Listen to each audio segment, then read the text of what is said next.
അവരുടെ തരീഖത്തിന്റെ സൂഫികളായ ആൾക്കാർ അവരുടെ ഗ്രന്ഥങ്ങളിൽ എഴുതി വെച്ച ചില വാക്കുകൾ, അത് ദിക്റാണ് എന്ന് പറഞ്ഞ്, അത് തസ്ബീഹുകളാണെന്ന് പറഞ്ഞ്, അത് തഹ്ലീലുകളാണെന്ന് പറഞ്ഞ്, അത് അദ്കാറുകളാണെന്ന് തെറ്റിദ്ധരിപ്പിച്ച് ചെയ്യിക്കുമ്പോൾ നമ്മൾ മനസ്സിലാക്കേണ്ട ഒരു സത്യം, വഹിയിന്റെ അടിസ്ഥാനത്തിലല്ലാത്ത ഒരു കാര്യവും ഇസ്ലാമിൽ ശറഅായിട്ടില്ല എന്നതാണ്. അള്ളാഹുവിന്റെ റസൂലിന് ജിബ്രീൽ അലൈഹിസ്സലാം അള്ളാഹുവിന്റെ ഭാഗത്ത് നിന്നുള്ള ഒരു വഹി അത് പറയണം, അത് പഠിപ്പിക്കണം എന്ന് റസൂലുള്ളാഹി സ്വല്ലല്ലാഹു അലൈഹി വസല്ലമക്ക് പഠിപ്പിച്ചു കൊടുത്തതല്ലാത്ത ഒരു കാര്യവും ഇസ്ലാമിൽ ശറഅല്ല എന്നുള്ള വസ്തുത നമ്മൾ തിരിച്ചറിയേണ്ടതുണ്ട്. ഇത് പലപ്പോഴും സമൂഹം തിരിച്ചറിഞ്ഞിട്ടില്ല എന്നതാണ് സത്യം. നിങ്ങൾ നോക്ക്, മഹാനായ ആസിബ് ബിൻ ബറാ റളിയല്ലാഹു അൻഹു, അദ്ദേഹത്തിന് റസൂലുള്ളാഹി സ്വല്ലല്ലാഹു അലൈഹി വസല്ലമ ഒരു പ്രാർത്ഥന പഠിപ്പിച്ചു കൊടുത്തു.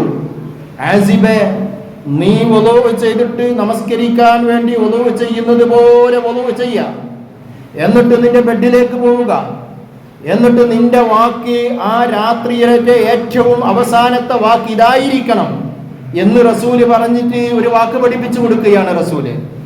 അല്ലാഹുമ്മ ഇന്നി അസ്ലംതു നഫ്സി ഇലൈക വവജ്ജഹ്തു വജ്ഹി ഇലൈക വഫവ്വൽതു അംരി ഇലൈക വൽജഅതു ലഹരി ഇലൈക റഗ്ബതൻ വറഹബതൻ ഇലൈക ലാ മൽജഅ വലാ മൻജ മിൻക ഇല്ലാ ഇലൈക ആമൻതു ബികിതാബികല്ലദീ അൻസൽത വബിനബിയികല്ലദീ അർസൽത. ഇങ്ങനെ പറയണം. ആസിബ് റളിയല്ലാഹു അൻഹുവിനോട് പറഞ്ഞു കൊടുത്ത വാക്കാണത്. ഇങ്ങനെ ചൊല്ലിയിട്ട് ആ രാത്രി നീ അങ്ങ് മരിച്ചു പോയാല്, മുത്ത അലാ ഫിത്റത്തിൻ, നീ നിന്റെ ഉമ്മ എങ്ങനെയാണോ നിന്നെ പ്രസവിച്ചത് ആ സമയത്ത് നീ എത്ര ക്ലിയർ ആയിരുന്നു, അതുപോലെയാണ് നിന്റെ മരണമെന്ന് മഹാനായ റസൂലുള്ളാഹി സ്വല്ലല്ലാഹു അലൈഹി വസല്ലമ പറഞ്ഞു കൊടുത്തു. ആസിബിന് തിടുക്കമായി ഇതൊന്ന് കാണാതെ പഠിക്കണമെന്ന്. ആസിബ് റസൂലുള്ളാഹി സ്വല്ലല്ലാഹു അലൈഹി വസല്ലമയുടെ സാന്നിധ്യത്തിൽ വെച്ചത് ഇങ്ങനെ പറയാ. എന്നിട്ട് റസൂലുള്ളാഹി സ്വല്ലല്ലാഹു അലൈഹി വസല്ലമയോട് പറയുന്ന ചെറിയ കുട്ടികൾ പറയുന്നത് പോലെ, യാ റസൂലുള്ളാഹ് ഹഫിൾതു, ഞാനിത് പഠിച്ചിട്ടുണ്ട്. റസൂലുള്ളാഹി സ്വല്ലല്ലാഹു അലൈഹി വസല്ലമയുടെ മുന്നിൽ വെച്ചിട്ട് ആ പ്രാർത്ഥന അങ്ങ് ചൊല്ലിക്കൊടുത്ത്. ഏതുവരെ? വബിനബികല്ലദീ അർസൽത എന്നുള്ളിടത്തില് വബിറസൂലികല്ലദീ അർസൽത എന്ന് അദ്ദേഹം പറഞ്ഞു. അപ്പോൾ റസൂലുള്ളാഹി സ്വല്ലല്ലാഹു അലൈഹി വസല്ലമ പറഞ്ഞു, പാടില്ല, ഞാൻ നിനക്ക് പറഞ്ഞു തന്നത് വബിനബികല്ലദീ അർസൽത എന്നതാണ്. ഇവിടെ ഒരു വസ്തുതയും കൂടി നമ്മൾ മനസ്സിലാക്കണം. നബിയ്, റസൂല്, നബിയിനേക്കാൾ പവിത്രതയുള്ളവരാണ് റസൂല്. ലക്ഷക്കണക്കിന് അമ്പിയാക്കളുണ്ട്, അവരിൽ 300 ചില്ലാനം മുർസലുകൾ മാത്രമേ ഉള്ളൂ. മുർസലുകൾക്കാണ് ഏറ്റവും ശ്രേഷ്ഠത.